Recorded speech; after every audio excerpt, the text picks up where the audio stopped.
Hello and welcome to Conversations with the Voice of Reason. I'm your host, Benjamin Boyce, and today's conversant is Peachy Keenan, who is the author of Domestic Extremist and somewhat of a right-wing opinionator on Twitter and on Substack, and you can find her writing linked down below. I've had her on before she doxed herself or de-anonymized herself and published her book, and now she does circuits spouting her opinion also on television, not just on Twitter.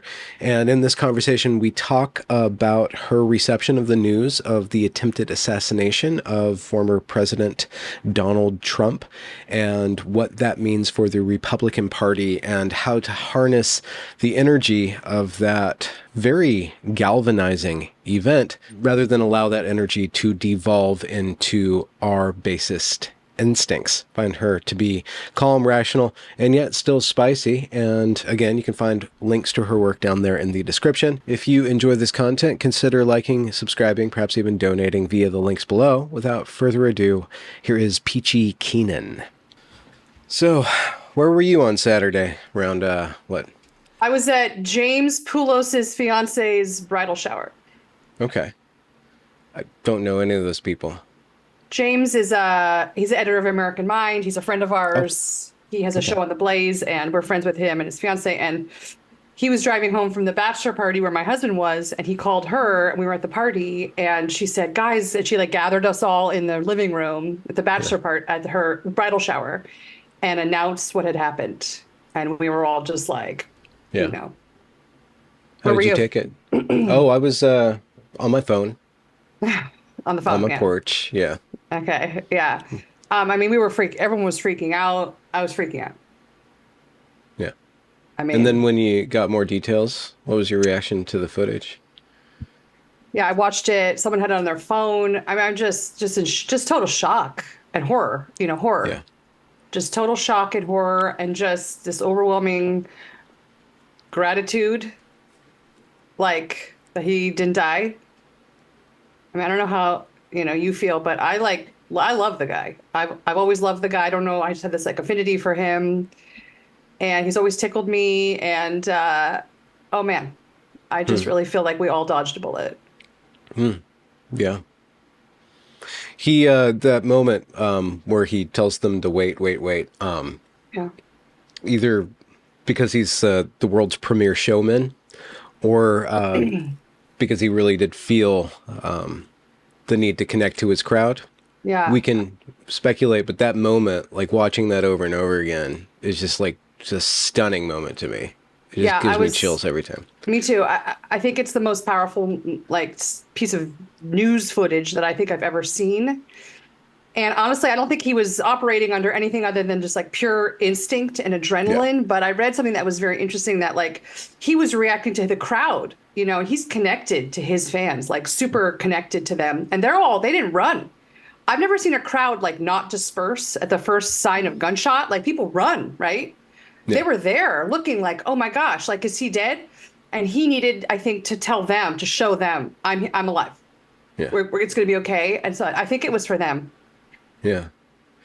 Those three words. So we're in the interview, just to let you know. Yeah, that's fine. Okay, cool. Let's go. All right. Yeah. So I've been packaging and unpackaging this different ways. He said fight 3 times. Right. Yeah. It was an expression of tremendous energy and galvanization. Where is that energy supposed to go? I mean, there's going to be what he does with it, and then there's going to be what other people do with it. And today, you've been on Twitter. I've been on Twitter. I'm not going to call it X if you don't mind. Not with me. You see the right wing going hard. They're going hard, and they're putting people in their crosshairs that may or may not deserve it. But they are something's broken in the truce.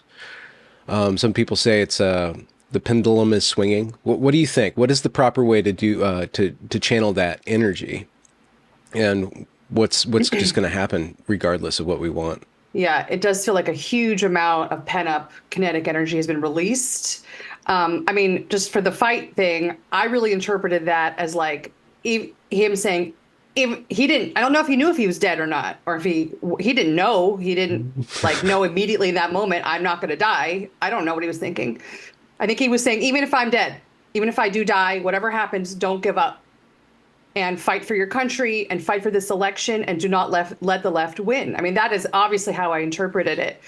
It's not, doesn't mean go box people in the street, punch, that's not what he was saying at all. He's never said like, go kill the left. Like, no, like that's not what we want. That's not what I want. It was, even if I'm gone, don't stop fighting. And so it was a very like Rocky moment to me, this like hero down, gets up and like grabs the flag. Yeah. And that's what it felt like. And like, it's funny, he's such like an 80s guy. Like Donald Trump is like the great last man of the 1980s, where we had Rocky and all these great, like kind of very patriotic heroes. And that was his moment. That was his Rocky moment to me. Okay. And then to go to the thing yesterday on Twitter with people are being canceled, fired for saying on Facebook or whatever, like, why, too bad the shooter missed or whatever, right? So, and I've been getting, and right now, I don't know when this is going to air, but I've been getting like torn apart. Me and some other friends getting torn apart for coming out and saying that maybe it's a bad move to go around doxing and firing like 75-year-old old women who have minimum wage jobs, who are probably quasi-homeless. And they posted a dumb thing on Twitter like, wow, too bad he missed. And, Darcy, whatever her name was, McDickney or whatever, she was fired from Home Depot. And I understand, but the glee, like, so I came out like, I don't think this is a great move. Maybe she should have just ask her to delete it, ask her to apologize, like give her a chance to, but they fired her, and I defended her, and people are now like roasting me, like, no, we need to take the fight to the enemies. They've been doing this to us for years. Like, it's time to, and I feel that, and I do feel like with the Trump assassination attempt and Joe Biden like on his own totally imploding as we speak, it feels like this unbelievable like chink in the dark clouds has opened up, and like sunlight has appeared in the sky for the first time. Really, it feels like for the first time in like maybe 4 or 5 years. Suddenly, it feels like this ebullience and this like joy. Trump didn't die. Biden might be out. Like we may actually maybe be on the verge of actually winning. Like, and so people are just like feeling this pep and ginger in their step. I think for the first time. We've been through so much. So, I mean, I understand the anger and the vitriol and then the desire for revenge and to see our enemies driven before us. I do want that too. I've tweeted about that. Like my desire to see my enemies like pay for what they've done to us, right? I mean, we've been through so much together, Benjamin, like me and my friends on the right, conservatives, Christians, like everyone who has been victimized by the left, by the Biden administration, by COVID. We've been through the pandemic. We've been accused of being domestic terrorists. January 6th, people have been locked up, fired, destroyed, forced to take the vaccine, forced into these like crazy wars. Like so much, the economy is killing us. We've had to deal with so much and been accused of all these crazy things that now there's finally a little bit of a, whoa, like we're free now, maybe, maybe we're going to be about to be free. And so the reaction is just like, yeah, vengeance is ours. And I feel, I get it. Like, I fully get it. But I'm saying, like, she's not my enemy. She's just a nothing. Like, she's just a peasant. Like, can we just go after the generals on the other side first and, like, try them for treason and court-martial them first and put Dr. Fauci in Gitmo? Like, I'm for that. But this little peasant lady, I don't know. Can we just, like, channel our energies a little more strategically? That's my point. Well, I mean, I guess the question being, how do you keep domesticity in your extremism? Well, I have no choice because I'm like really just this sort of like housewife. Okay. Like I don't have like a job. I don't have any position of authority other than my voice and my, Twitter platform and what I write. Like I don't work for anybody. It's just me and my kids. And so my domesticity is sort of like just baked in with me. Like I can't I can't take a break from it. And so like a young guy on Twitter and a non who maybe is, doesn't have children, doesn't have anything to protect, and is just like, yeah, and we're gonna get them. I get it. Like, and I love those guys. We want those guys on our side. We need their energy. We absolutely need, like young based guys like taking the fight to our, when it's time to do that. I don't mean violently. I mean holding people to account is what I'm saying, right? That's what I'm talking about. I'm a woman of peace and love. But I just think right now victory is still tenuous. I think it's victory. I wrote about this in Substack right before the assassination attempt. Victory remains fragile. And I just don't want to do anything to risk it. Where do you see the greater coalition going, the Big Tent? Because there was a dust up. I guess Matt Walsh came out pretty hard against the RNC, the Republican National Convention, because it's opening up to a variety of points of view and skin colors. I don't know to what extent the skin color necessarily matters, but it's he kind of wants to keep it. It seems like he wants to keep it like a good old boys club. He wants to keep some sort of aesthetic conservatism that seems to be not where the RNC is going. What do you think about that? What do you think about this coalition, the right or the not left? Like how what unites the not left? Was he talking about like the changing of the platform in regards to abortion, or was he talking about the like rainbow coalition that's going on in the convention? Well, I guess there's two things. There's the abortion stance kind of changed, the gay stance kind of changed, and then there was just the images that were projected. Having a Sikh woman, I believe, give a prayer. Oh yeah. Having someone with a face tattoo, some sort of Amber, yeah. e-girl, or she's beyond an e-girl, right? Yeah, I don't know who she is. Apparently, she's some sort of like horny influencer or something. Yeah. Yeah. So in the desire to reach out, there is the possibility of, losing something core to whatever that thing is. So what is that thing for you? That is the right or the not left or the Republican party, your people. What ties you to your people and your people to each other? I mean, I think that's a valid question that a lot of people are like wondering, where do I fit? I don't agree with every single thing, so I'm out. And my point is, there's never going to be ever, and there never has been, a politician or a political party that would be the party or the politician that you would create in your own personal laboratory.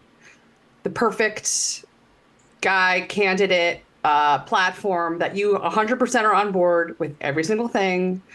You have no quibble. It's just, there's just no daylight between you guys. That I think is a fantasy. And that's like, now we're talking about utopia. And that's something that the left is about, creating utopias and lopping off the parts that don't fit in. So I'm all for like a big tent and for not kicking people out, especially right now. I keep saying this over and over again. Right now, it's about total victory. It's about November. It's about winning.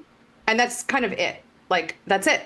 That's it. And we can decide and debate all of these issues, and I hope we do, starting on November 6th or January 20th or whatever the date is. But right now, it just seems like I don't want to go into a circular firing squad. That seems so retarded to me. I wrote on Substack about the abortion thing, about the softening of the GOP language around abortion. So for the first time in 40 years, if your listeners don't know, for the first time in 40 years, the GOP softened the platform and took out their platform line item about wanting a national ban on abortion. Okay, it had been there for 40 years. And guess what? For 40 years, they never got a national ban on abortion. In fact, abortion was and remained legal coast to coast nationwide in 50 states, thanks to Roe versus Wade. And the pro-life movement spent 50 years marching the streets, screaming for Roe versus Wade to be overturned, right? That was the goal. And if Roe versus Wade had been overturned, immediately, that moment, abortion rights reverts to the state. So it's the natural. So what they're asking for is for abortion rights to be returned to the states. That's what it meant to overthrow Dobbs, which is Roe. They got what they wanted thanks to Donald Trump. Softening the language in the post-Roe landscape seemed very smart to me. A national ban on abortion is deeply unpopular, even among conservatives who are nervous about the edges of it, about the exceptions, about what does that actually mean? Are you going to throw people in jail for, taking a morning after pill? Like, how does this work? It makes people anxious. And listen, my trad Catholic pro-life friends have been very vocal on Twitter and mad at me. And they're so furious at the GOP. And they're actually begging other Catholics to boycott Donald Trump and not vote over this one issue. Okay. And to me, it's an issue. It's not my top issue. It's not even my top 5 issues. I really feel like my life is on the line. My country is on the line. I'm worried about my teenage sons. I have 2 teenage boys who are draftable. I'm worried about them being sent to die in a foreign war. I have a lot of big fish to fry right now. And this issue can be litigated and mitigated at the state level. And boycotting Donald Trump is basically the equivalent of campaigning for the Joe Biden campaign. And if he or Kamala wins, we're going to get 2 new liberal Supreme Court justices. They will immediately reinstate Roe versus Wade, and it will never be overturned again. This is it. It's over. So it's colossally short-sighted to get mad now at Donald Trump for going with where the public is. We don't have a trad Christian, Catholic country. We just don't. Sorry. So we spoke a while ago, and you were a Mm-hmm. non back then. Yeah. You didn't show your face and stuff. And Last since then, year, you've come out. You've published your book, Domestic Extremist. Mm-hmm. I interview people kind of loosely associated to you, or people in your wheelhouse, and a lot of them are males. And I was speaking with Isaac Simpson, who's he's down in California. He's a I'm friends with Isaac. publicist. Yeah. And he brought up just certain wedge issues for the right. One was the transgender question. One was the Jewish question, which is what we spent most of the time talking about. But there's also the woman question that pops up. So, and that can be a sticky wicket for the right wing. You have a lot of masculine energy that is, it can be kind of misogynistic, and it can be anti-Semitic, if that's a term that has real meaning. It can be transphobic, which certainly doesn't have real meaning as far as I'm concerned. But how do you fit yourself into what is the right-wing woman? What is the right-wing woman? What's the appeal to women of the right wing? Because we see, it's mostly college-educated women that are pushing the left. That's right. They're the core of the left. So that is a voting block ripe for picking if you can figure out that code. Totally. Pushing those women away is, I think, a bad strategy. So, I've heard the phrase the woman question, and I don't really actually know what that means. Does that mean women shouldn't be allowed to vote or get women out of the right wing? I'm not sure, what do they want, the guys who are saying that? What do you think it is? I think that they have a problem with this concept of the longhouse. They have a problem with women in positions of power, or a feminized power structure. Mm-hmm. Okay. Yeah. But the left can appeal to women's ambition, whereas right doesn't seem, or maybe the right can. So what's the case for ambitious women to be right wing? I mean, find Jesus, have some babies. What is it? And where do you fit in with the kind of the bustling misogyny inside of the right wing, which I think is can be kind of funny, but it can also be kind of stupid when it gets bigoted. It's funny. I have not, maybe behind my back, people say things about me. I haven't actually encountered a ton of I don't like Direct. you, Peachy, because you're a female. I haven't. I feel like people are generally, except for today with the Home Depot thing, I guess, people are generally very positive to me, very cool. And most of my book readers and most of my Twitter followers are men. And they seem, I get a lot of love from my readers and from my followers, and I'm so grateful. So I don't get misogyny. I mean, and if I do, it's behind my back. No one's very, very, very rarely someone has called, get out of here, woman, or whatever. I suppose it could be a thing, and I think that men are reacting to the to where they've been put by the left. No more male-only spaces. Women have invaded, their private clubs, the Boy Scouts. Men are being shunted to the side in HR departments, and women are being ushered into the, executive suites. And like, if you're a, young white man, you're gonna get your resume gets trashed in favor of the like woke female, and she's the perfect employee. And even if you do get in, you are constantly policed to have the right opinions, to be a so-called ally, and to perform your beta-ness to the power structure. Right. They will require you to keep your testicles in a jar full of formaldehyde in your cubicle, and they'll make sure that they're still there.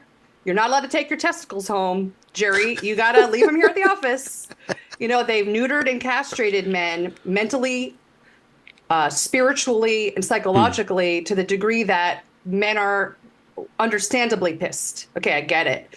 And yeah, our mutual friend Lomez, with his great article on what is the Longhouse, I mean, that was inspired by a lot of conversations that we were having, and I fully agree. I have been in corporate environments. My bosses were woke females. I've dealt with the Longhouse personally, and it is just as bad as they say it is. And it makes you like hate women. But I would say let's not hate women, because right-wing men, you guys need women on your side. Like, you're not going to win an election without women. You're not going to start a family without a fertile woman. You're not going to be a father and sire, young men for your dynasty without a woman on board, right? Like, we're going to need some women.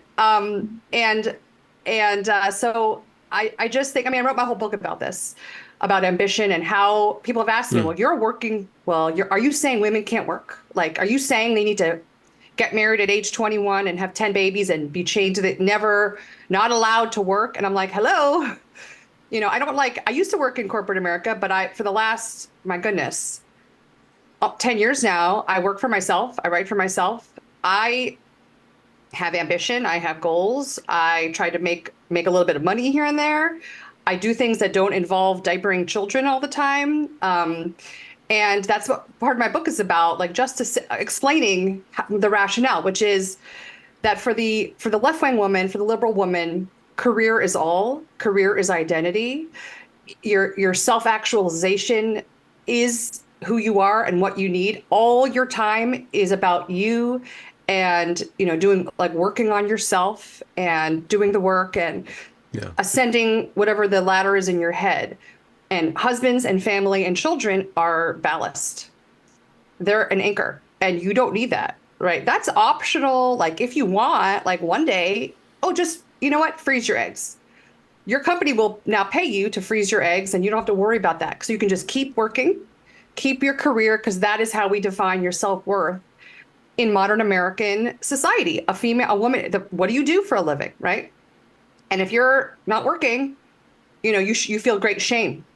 And they've made a situation where a woman who chooses, like Harrison Buchter, in his commencement address, right, a Benedictine. The football player. The football player, his whole speech was about, and he got so much heat, but it was basically echoing the things that I wrote about in my book, which is, it is totally valid for a young woman to make a choice, if she's able to and wants to stay home with her when she has her baby. Now, am I saying you should only do that? No. I tell my daughters, I have 2 daughters, that you should absolutely have a career goal. Absolutely, major in something in college that is something that you want to do, like pursue your dreams. Of course. Absolutely. Because a lot of people won't get married right away. And you want to support yourself. You don't want to live in your parents' basement. You want to be able to pay your rent and have roommates and have your life and go on trips and have fun. And all those things are great. But when you do decide, okay, I fell in love, I'm going to get married, I'm going to be a mother, the best use of your time in that moment, and for those next few years when you have very small kids, the best use of your time, the most valuable contribution you can make to society, to the world, is to be with your children as much as you can. As much as you can afford to be. And I know that that's not realistic for many people who are forced into 2-income households. Yeah. The economy is making it unbelievably hard to be a domestic extremist, to be extremely domestic, to stay home with your babies. I get it. But we can't, even though it's not possible to, we can all acknowledge that objectively it's better for the woman who birthed you to be the one who is nurturing you day to day. I mean, that's not controversial. That didn't used to be controversial. That's just Mother Nature. Yeah. How did, in your point of view, how did the creation and education of new human beings be downranked to something and swapped out for a HR job or a corporate job? Like, how did that switch happen? Well, I think you can just thank the feminist movement. The second wave feminism was extremely effective at taking women who were still, the 60s traditionally minded and saying, no, no, but we need to awaken you. Come to our awakening meeting. And women would have these awakening meetings where they would complain about their husbands and gosh darn it. Like, yeah, this sucks. Like, I want to be able to do. And so it kind of like tweaked everything. My mother, who is a classic boomer, would tell me stories about how she stopped getting invited to her friends' houses because they all kind of became, awakened by feminism, burning their bras, like literally. And she had like small children at home. And she's like, I'm happy with my kids. Like, I don't want what you're selling. Mm-hmm. That's the actual word that they used, the awakening. Was that or something like that? It's like raising awareness. Consciousness raising. Yeah. Okay, it was a consciousness. It just sounds so proto woke, You're like, oh yeah, there it is. When you read, and I quote this in my book, Kate Millett was one of the original feminists of the 60s. There was a quote from her sister, who became a conservative, I think, who quoted verbatim what they were saying, chanting in some San Francisco, early 70s consciousness raising session in her apartment. And it was just basically right out of Karl Marx. It was like, and what do we want? To liberate women. And then how do we do that? By destroying men. That was how it ended, by destroying Dismantle men. The patriarchy. Yeah. Mm-hmm. And that has just been kind of indoctrinated in them. And I'm a victim of it too. I mean, my parents were sort of normie cons, Reagan and Republicans, but I was raised in secular kind of private elite schools and the Ivy League. And I was raised by my fellow, Gen X peers who are like, bi-coastal shit libs. Okay. And so I bought it all. Like, I was fully on board with like, yeah, I'm a feminist and pro-choice, all of it. Yeah. People who believe in God, those are just the hicks. Those are the rubes, I'm too smart for that. And so you just kind of drink it in with, it's in the air you breathe as an American young woman. It's even worse now. And the only way to like get off that track, there's only two ways. You're either raised by a couple of religious fundamentalists, like my children are being raised by, okay? Children who are being raised with faith and to be just from birth, have like the truth taught to them. Or like me, you will have a red pill moment and the feminism will kind of fall from your eyes. You'll have your road to Damascus awakening like I had. And you'll be like, oh shoot, like I was wrong. I was wrong about abortion. I was wrong about feminism. Like, oh man, like, wow, they really got me. And that has happened to many people who have talked to me, reached out to me, that my story is like their story. So, I mean, that's it. However, there is a third way. And you were talking about these young men on the right and the political divide between young men and young women. And I've said this to young men who've asked me in person, like, Peachy, how do I find a girlfriend? They're all woke. Like, what do I do? And I'm like, do what my husband did. Right? Find someone whose like wokeness has not like penetrated all the way to like the cellular level, like into their DNA. Like with me, it was kind of skin deep. I was kind of wearing it as like a virtue, as like a trend or whatever. It wasn't in my soul, right? Yeah. Find a girl like that, and then you just have to overwhelm her with your riz. You have to like woo her with your riz. And if she's into you, if she like digs you, she'll jettison her bullshit to get you, I think. That's my theory. When the feminism fell from you like a soggy blanket, did you feel embarrassed, disoriented, kind of vulnerable in a way, like you lost a barrier? Yeah, I mean, it was sort of like it was very disorienting, and actually I was a little bit, it was like sad, because I realized what it meant, okay? And what it meant was, oh wow, I have no friends now. My entire like friend group, I had a very extensive long-term friend group from college. All these people, women and men I knew and I'd hang out with and party with in New York and LA. And I suddenly realized, okay, now there's like I have a there's a big wedge and they'll never accept that I've changed and that I have this opinion that to them is like anathema. It's a party killer, being pro-life, being a conservative, like they'll just what? Like, no, get away from me, and so I spent a long time after that hiding myself, pretending that I wasn't like that. I would go to parties and like get nervous in conversations and start to sweat when certain political subjects came up that they would kind of see through me and I would say the wrong thing because I was nowhere near ready to like even explain myself or defend myself. And these are like, LA and New York, like big time, shit lips. Okay. And I had no like rhetorical weapons yet. I didn't know. I was still trying to fit in with my friends. So it was a scary period until finally I got to the point where I was like, I'm done. Like I can't do this anymore. What was there a defining moment when you cracked? I think when I finally converted to Catholicism, I knew that that was going to be the like last straw in my social coffin.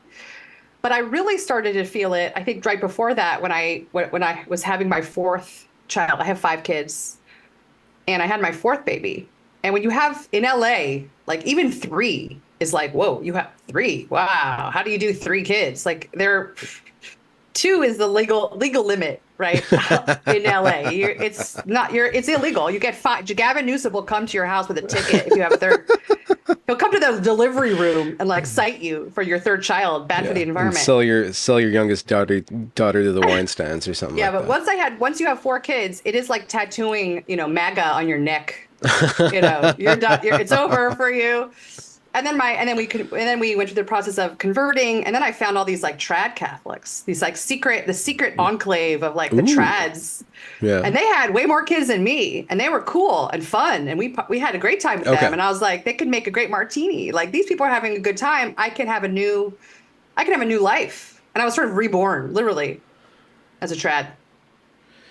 Could you, for a normie tuning in, could you put a definition on a shit lib? Because I know it when I see it, but I haven't yet tackled that. There's That's there's sort of a mean word, yeah. It is a mean word, but it's I know. complex of everything that you would expect it to be. Kind of, I guess, Washington Post opinion reading and spouting.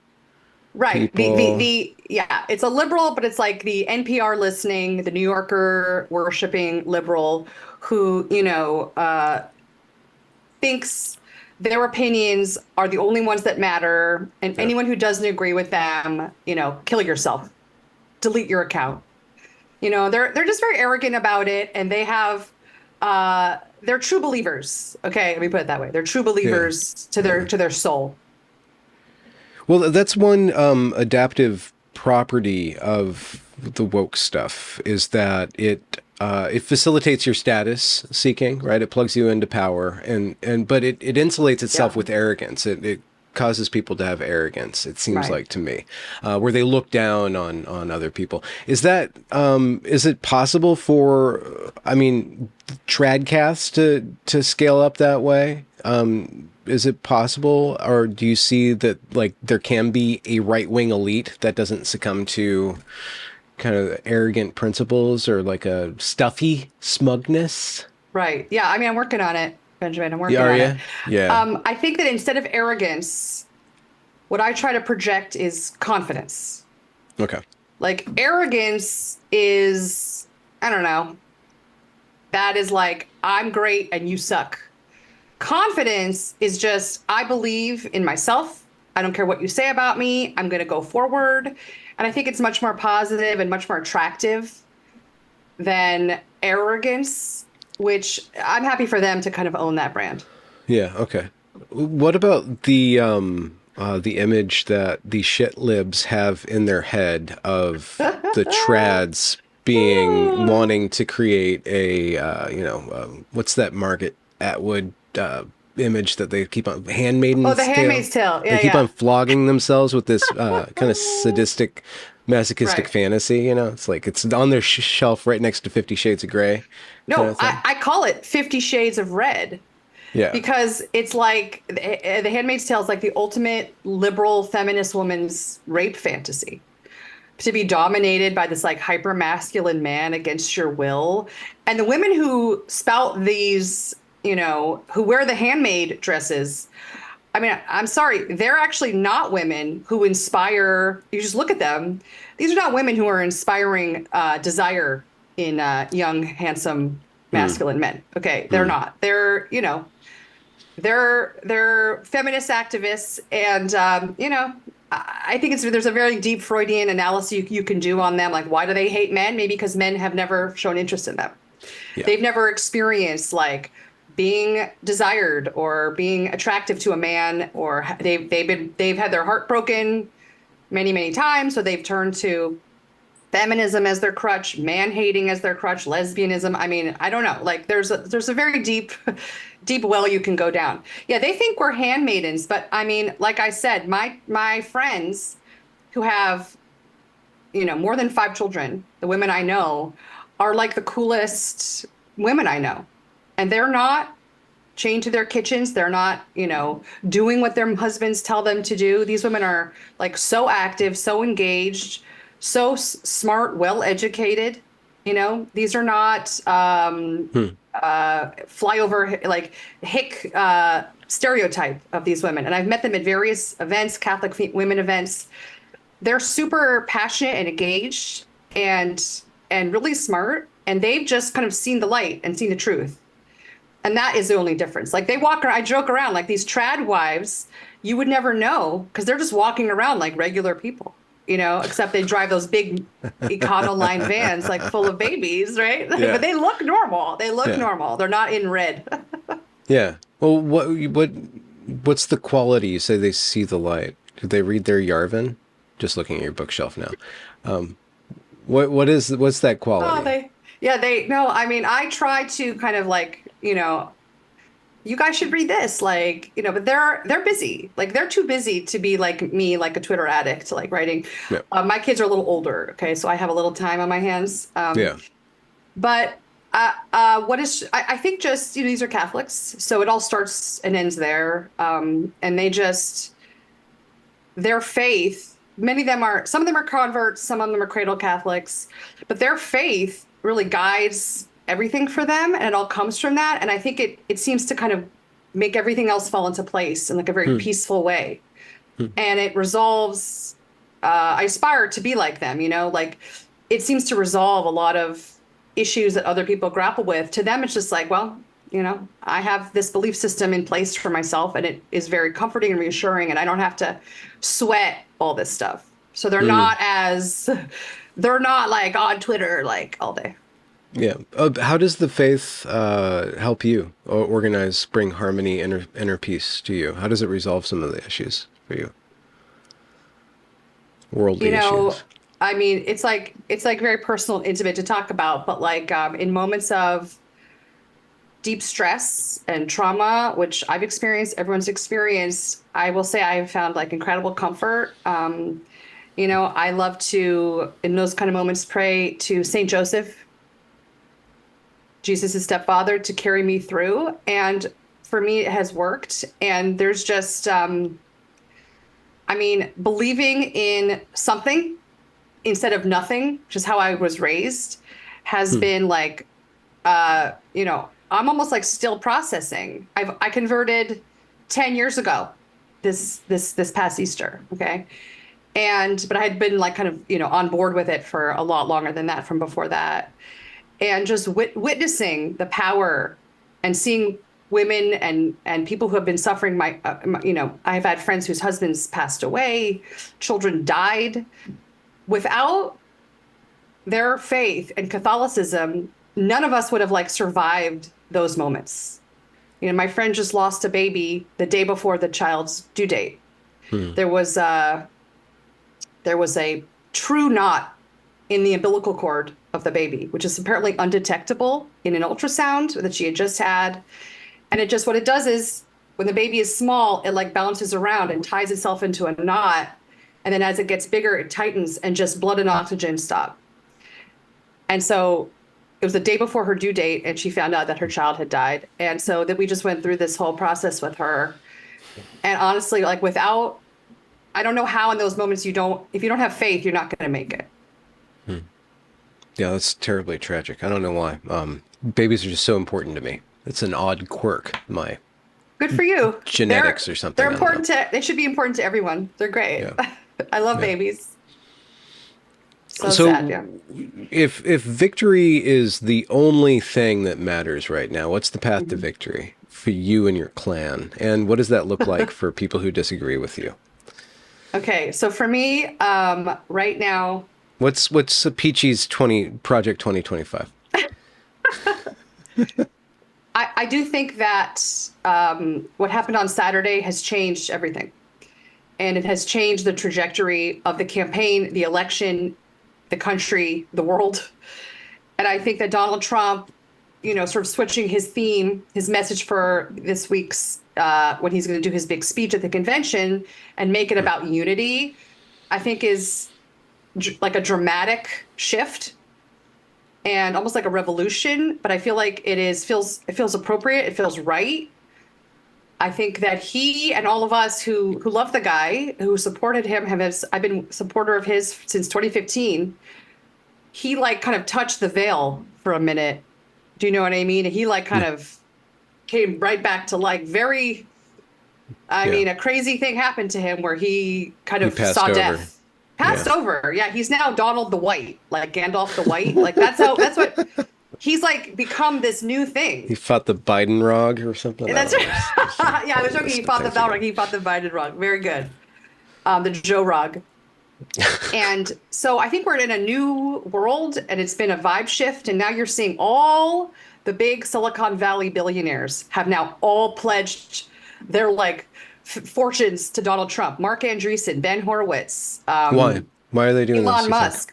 I think they see that this is the right path for the country. That victory, the Republican victory in November is the only thing that will save the nation from falling into absolutely certain sort of just like full Marxist despair. I don't think there's any question about that. I can't even imagine what the next 4 years of what's happening now, what would keep going. Gavin Newsom here in California just went forward with a bill that will enshrine in a state that schools are legally allowed to hide a child's transition from their parents. Yeah. Yeah. Like we're going to get, and where California goes, so goes the country. And so if we don't win in November, everything, all the extreme stuff that you and I are like, whoa, that's just going to become mainstream. The Overton window is just going to shift permanently in that direction. So I think that all the big guys, the kind of like moderate libertarian billionaire class sees that is too far. And so, and I wrote about this on the American Mind a few months ago, that there's only one extremist in this campaign, and his name is Joe Biden. And compared to Joe Biden, Donald Trump and like the America First movement is actually the moderate centrist path. I mean, I believe this with all my heart. It's no wars, great economy, children are protected, like basic common sense stuff like that used to not be, a regulated border control, like legal immigration over illegal immigration, all these things. Put criminals in jail. Like, whoa, imagine. Like, what? Yeah. Yeah. And so I think people see that the winds are shifting. The radicals pushed it too far to the left, and the Overton window it's swinging back fast to the middle. And right now, the Republicans maybe are not middle, but they're way more in the middle than the left is. Okay. Is middle? I was taking some crack shots at centrists earlier today. Because I am one, so I make fun of them, and I like to get them mad because they are just as smug as you would think they are, when they're not calling everybody else out. Like, oh, the hypocrisy on the right for canceling the left. You're never on the right. The right is going to do what the right wants to do. You can't tell them what to do from your little centrist enclave. You know, you're a little politically homeless, but I get to like point fingers whenever it makes me feel good. But there is a tug of war. There is some sort of centrism that isn't a both sides. I'm still trying to formulate the question for you, but you don't seem like a radical. I mean, we're radicals because of how the window has shifted. Okay. So I don't think, maybe I shouldn't use the word centrism. I don't actually believe in centrism. I think that's a myth. I don't think it exists. Yeah. And I think actually centrism is destructive.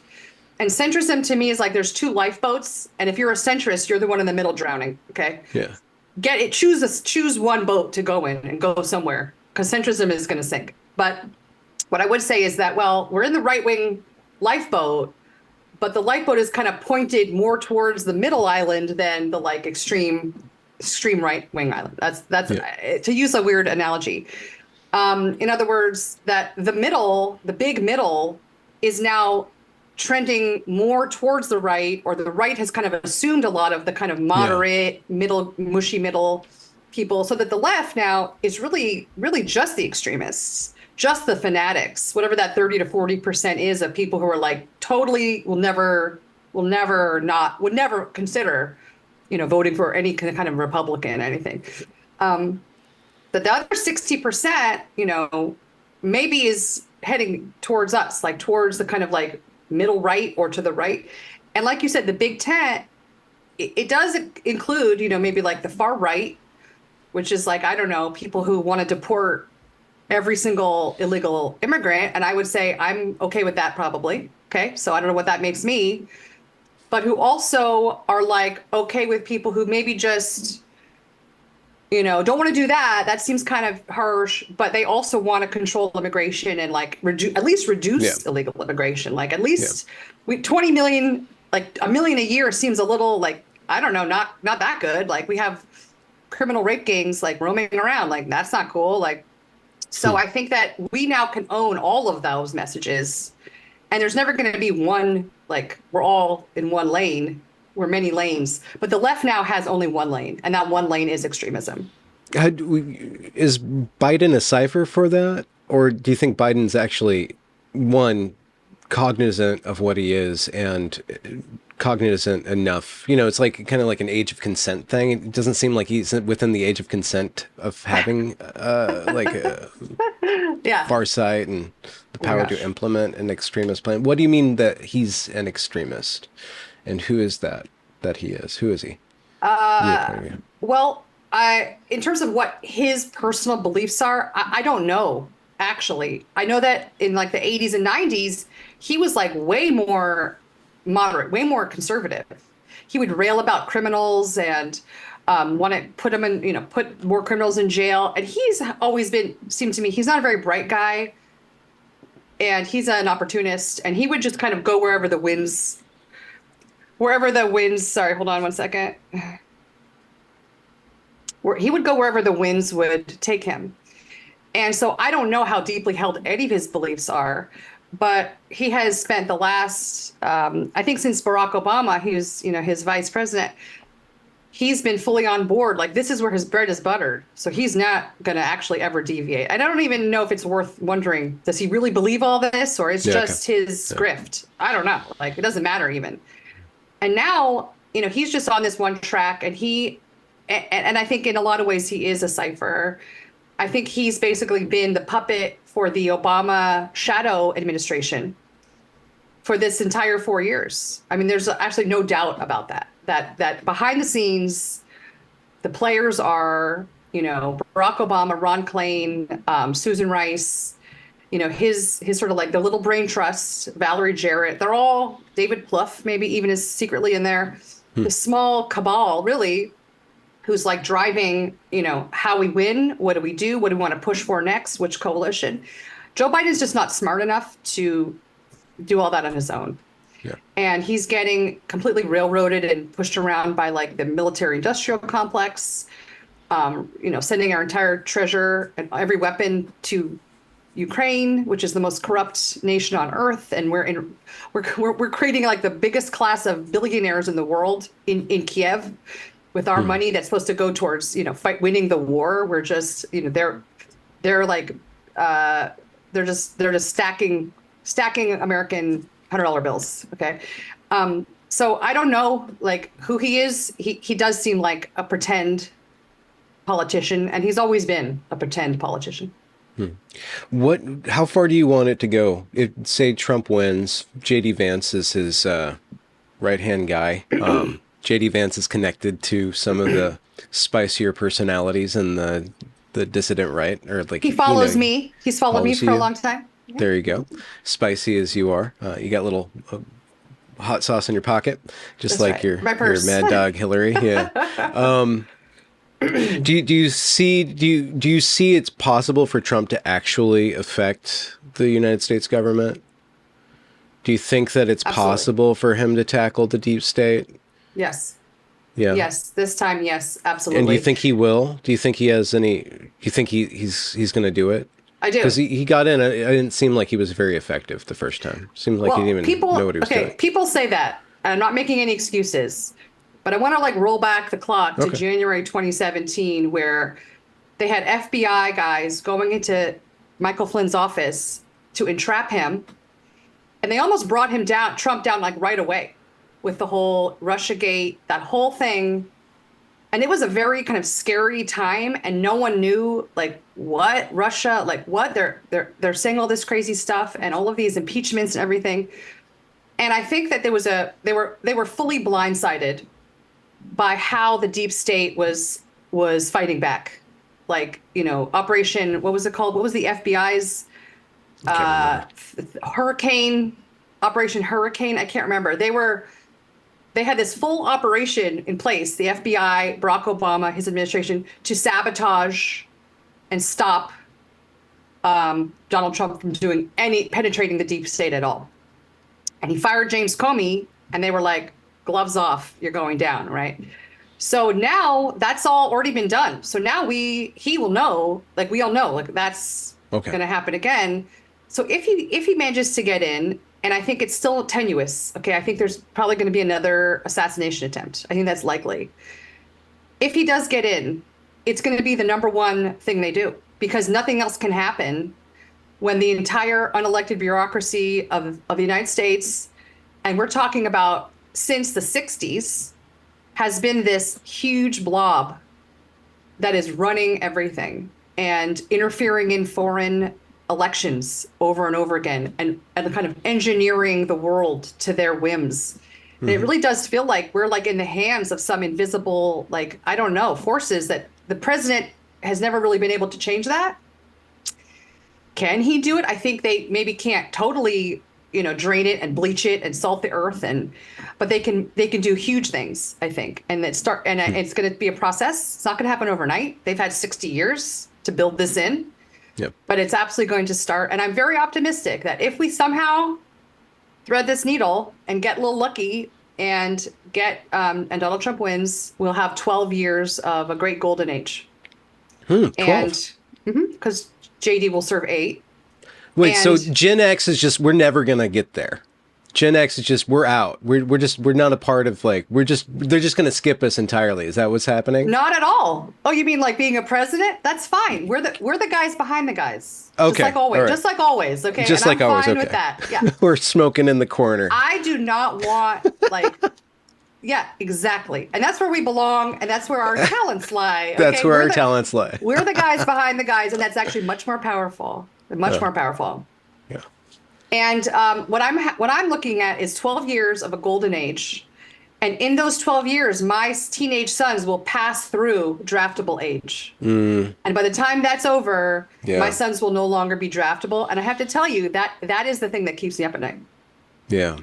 No, that's a good point. I haven't even thought about that because I have 2 stepkids now, and they are, that's a very big motivator to Yes. be invested in politics. That's right.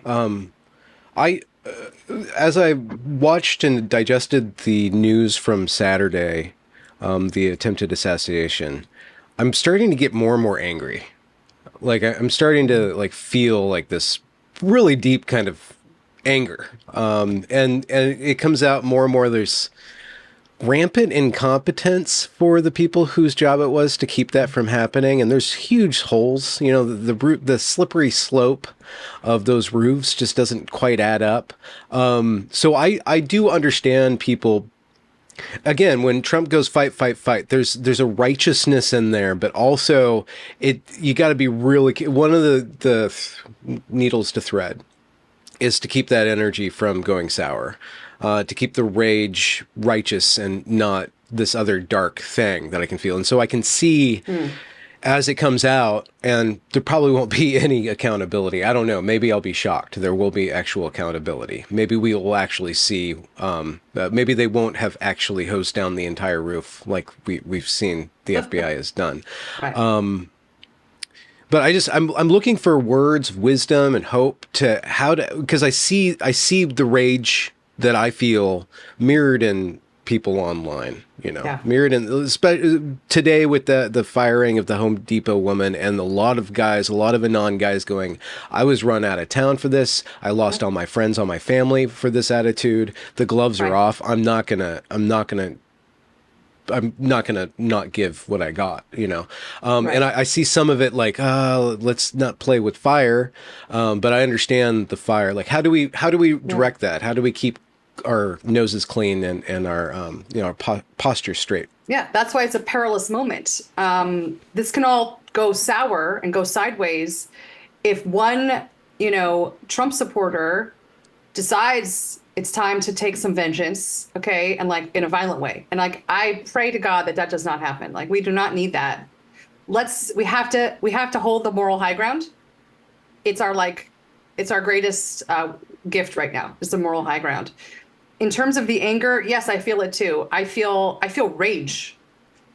I feel incandescent rage that they knew about this unhinged person who was led into the Butler rally with a rangefinder. They saw that. Him. He was walking around the building. I saw footage this morning. He was there for like an hour before. He had a ladder.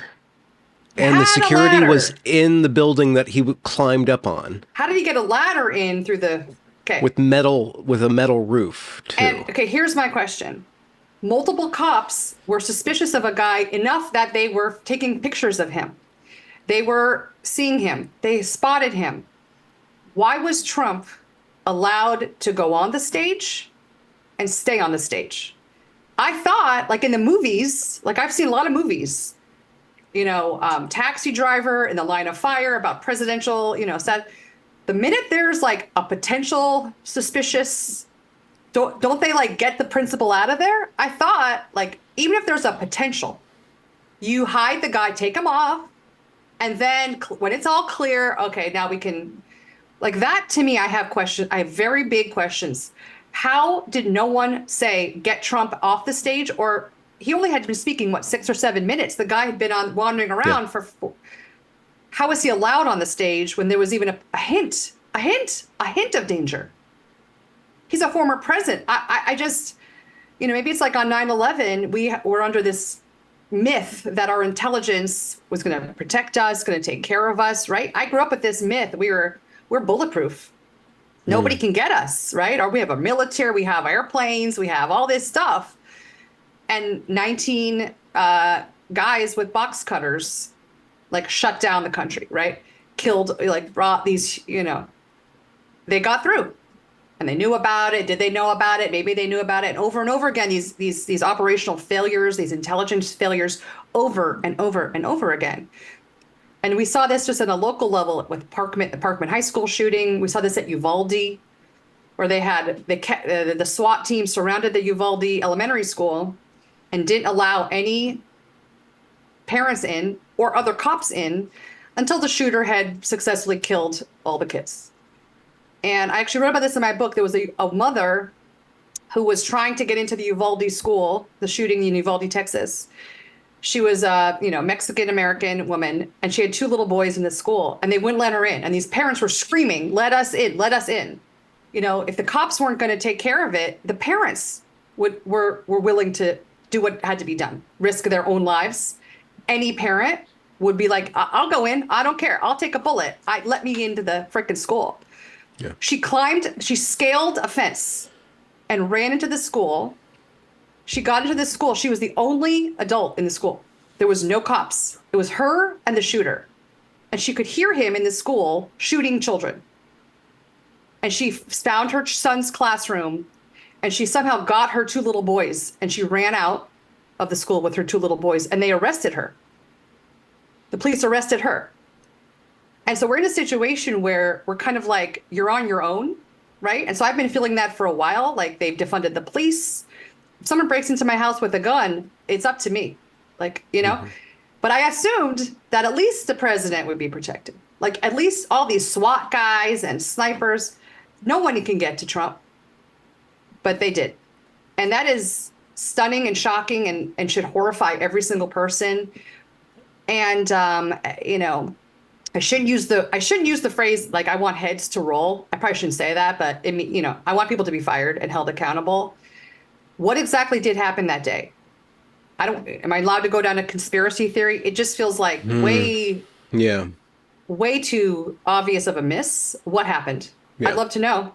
Yeah. And it's really difficult. I don't want to have an opinion on it because there's all these different details, and I'm not like a forensics expert at all. I try to stay in my lane. You're not brushing up on your ballistics information? No, but every day, 3 or 4 little clips get released. You're like, oh, really? They let that happen? Okay. The parents of the dude called the cops. Right. About him. So. But again and again, yeah, we've seen the FBI and the intelligence and the police always seem to kind of mess it up a little bit. Yeah. And we spend a lot of money. We spend a lot of money on this stuff. Our federal government costs us a lot of money. And I don't know. I don't know what has to happen. Retraining, like, what do you need? Just, were people complacent? Was it just they were lulled? Nothing's ever happened at a rally. Trump has rallies all the time. Nothing's going to happen. And then it suddenly happened. Somebody said that CNN never airs his conferences or his rallies, and they did this time. I don't know if that's true or not, but people were saying that online, and that's weird. And there was a whole bunch of somebody like shorted Truth Social. I saw that. That's like by $8 million or something the day before. It's like, okay. And what about this one? If we're going down this road, things that make you go, Yeah, Jill Biden was having a hastily thrown together rally nearby, and Trump's Secret Service resources were diverted to the Jill Biden rally right nearby. Yeah. Yeah. So someone knew this was going to be less secure. I don't know. Is it new for a first lady to campaign for her husband? I guess I'm sure Michelle and Hillary were doing things, but I don't recall. To do a rally in a small, Jill doesn't do like rallies. No. She'll show up at a Joe Biden rally, or she'll go to like a dinner thing. Yeah, a dinner or a fundraiser or a diner or whatever. That's a very interesting point. I can't recall just like a solo Jill Biden rally. Yeah. Well, the one thing that I take solace in is that I haven't heard any reports of YouTube banning people for bringing up these questions like they did with the 2020 election. We'll see when they start pasting the Wikipedia article over this conversation to get us to shut up. That's when the narrative will be known. Right. I just read before coming on that YouTube is now deplatforming all the gun channels, any gun channel that's sponsored by a gun manufacturer. Okay. Yeah. Yeah. Whatever that's worth. Trump's a changed man, though. I saw it when he did that stand up. I saw it day before yesterday, I think, when he arrived at the convention. There's something different in his face. There's something happening. Yeah, he was almost crying. I mean, I haven't seen a look on his face like that, so filled with emotion and little tears in his eyes, since the night that he won in 2016. I don't know if you were watching that night, that He finally came on stage in 2016. They had announced he had won, and it was like this shocking Yeah. moment. And it was like 1 a.m. in New York or something. And he came on to this like kind of, impromptu gathering in New York City at a hotel. And everyone was going crazy and cheering, and all the young guys with their USA. hats. Yeah. And he looked like that. He had tears in his eyes. He looked overcome. And people don't think about, like, he's a human being. He's a human being. And he's to me, he's very lovable and very sweet. And like you just said, he touched the void. And so he's Trump 2.0. Yeah. Yeah. So how can people find you, and what are they going to find when they get there? Scary stuff. Very scary, Benjamin. You can follow me on Twitter, on X, at Keenan Peachy. And then my Substack, I've been posting, once or twice a week, essays at peachykeenan.com. And then my book, Domestic Extremist, is for sale on Amazon. How's that doing? I think it's doing pretty good. I mean, every time I do one of these things or appear somewhere, definitely. I saw your post, Peachy and Nietzsche. You were like, you're neck and neck with the gay science or something. I've been battling Freddie since my book came out. We're like in a category together, Peachy and Nietzsche. When my book first came out, I was #1 and Freddie was #2, and then we'll switch. And I'm just like, every time I'm like ahead of him, I post it. I think it's just hilarious. Yeah, you're the Uber mom. Psh. Yeah, I love it. Very good. Very good. Cool. Thank you so much for your time. Great catching up with you. Godspeed, and may victory find you. Hope so. You too. Thank you so much, Benjamin. Absolutely.